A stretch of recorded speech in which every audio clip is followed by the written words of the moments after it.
मयूरभंज जिला मुरुडा ब्लॉक कोही और बरकंदर पंचायत रे आम ओडिशा नवीन ओडिशा सचेतनता कार्यक्रम अनुष्ठित हो जाइछि। उक्त कार्यक्रम मुख्य अतिथि भावे मुरुडा विधायक राजकिशोर दास, सम्मानित अतिथि भावे कवि गाल्पिक तथा अवसरप्राप्त प्रधान शिक्षक नूतन कुमार बेहेरा और ब्लॉक अध्यक्ष समेत बहु मान्यगण्य व्यक्ति माने एथिरे जोग देइथिले। तेबे समाजर समस्त वर्गों पई निरंतर अभिवृद्धि सुनिश्चित करिबा पई राज्य सरकार 5T अधीन रे आम ओडिशा नवीन ओडिशा कार्यकारी करुछंती।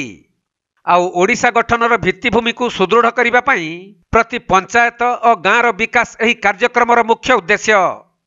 आज जो प्रोग्राम है आम ओडिशा नवीन ओडिशा एटा बहुत खुशीर कथा आ मते भी बहुत खुशी लगिला। एही प्रोग्राम रे समस्त उपस्थित थिले एमएलए सार, बीडीओ सार, असिस्टेंट सार एवं अन्यान्य अतिथि माने भी उपस्थित थिले। तो यही कार्यक्रम रे समस्ते बहुत खुशी थिले आ समस्ते ग्रामवासी एकत्रित थिले। कुही ग्राम पंचायत रो तांकर जो जीव हम देश को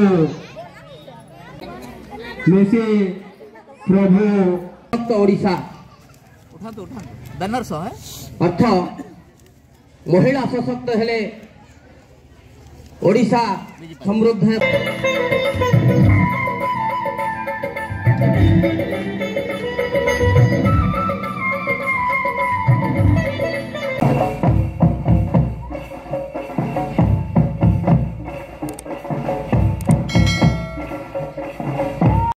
मयूरभंज जिला मुरुडारू ज्ञानरंजन बेहेरा रिपोर्ट, कोणार्क लाइव।